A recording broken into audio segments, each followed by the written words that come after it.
Bon, Jérôme, vas-y, tu peux reprendre. J'adore lui faire ça. Alors pour amener sa musique le plus loin possible, c'est souvent là qu'une maison de disques intervient.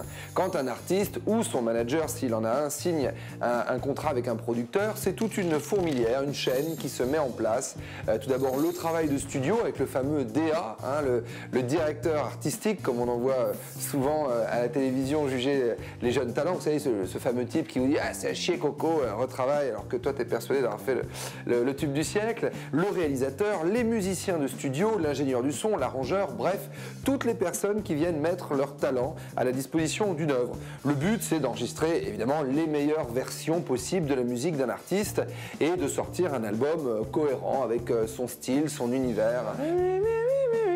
Ouais, bon. Alors reprenons. Dans le studio, on a d'abord un directeur artistique. Le directeur artistique, il est là pour aider l'artiste à construire son projet au mieux. Après, c'est avec des conseils, c'est parfois lui faire découvrir des choses qu'il ne connaît pas forcément, c'est lui montrer des images, c'est lui faire écouter des choses, c'est le nourrir. Les réalisateurs et les ingénieurs du son. Donc on va se retrouver en studio et là, l'ingénieur du son, réalisateur, va faire du son. Souvent, le mec vient me voir à la maison, un mec avec qui je bosse, il me chante ses chansons, guitare-voix, et on discute ensemble. Bon, alors où est-ce qu'on va les amener? Comment on va les habiller, ces chansons-là? Est-ce qu'on a envie d'en faire un truc un peu clinquant, avec plein d'arrangements qui pètent de partout? Est-ce qu'on a plutôt envie de rester dans un truc assez intimiste? Est-ce qu'on a envie de mettre des guitares de hard partout? Est-ce qu'au contraire, on a envie d'un truc très urbain avec des machines? Voilà. Des arrangeurs et des musiciens. Moi, dans mon cas, mon outil, c'est l'orchestre, et on me demandait de mettre de l'orchestre derrière, des cordes. Donc, en accord avec le chanteur, on discutait un peu de l'esthétique de la chanson. Et là, il y a, de la part de l'arrangeur, un acte de création, puisqu'il doit proposer quelque chose, mais en mettant des contre-chants qui lui sont personnels. Parfois, les chansons sont un petit peu compliquées, donc c'est mieux d'avoir une partition pour savoir un peu où tourner.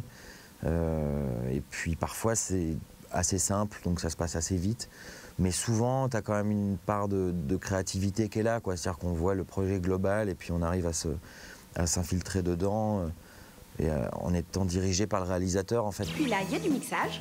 Il y a une troisième lecture, une fois que tout l'enregistrement est fini et que vient le temps du mixage, on peut alors retravailler tout et se dire, bon, par exemple, ah, ce petit son qui arrive à la fin de la chanson, je peux me dire, bah, c'est super pour l'intro, par exemple. Donc finalement, je vais faire une version où je vais enlever l'intro qui était prévue, et parce que quelque chose qui n'était pas prévu à la fin de la chanson m'apparaît, et en tant que réalisateur, je fais le choix de mettre ça pour l'introduction, parce que je pense que ça a vraiment du sens. On peut considérer, si on fait l'analogie avec le cinéma, dans mon optique, disons que le compositeur, c'est le scénariste, l'arrangeur, c'est le dialoguiste, et le producteur, c'est le metteur en scène. Merci.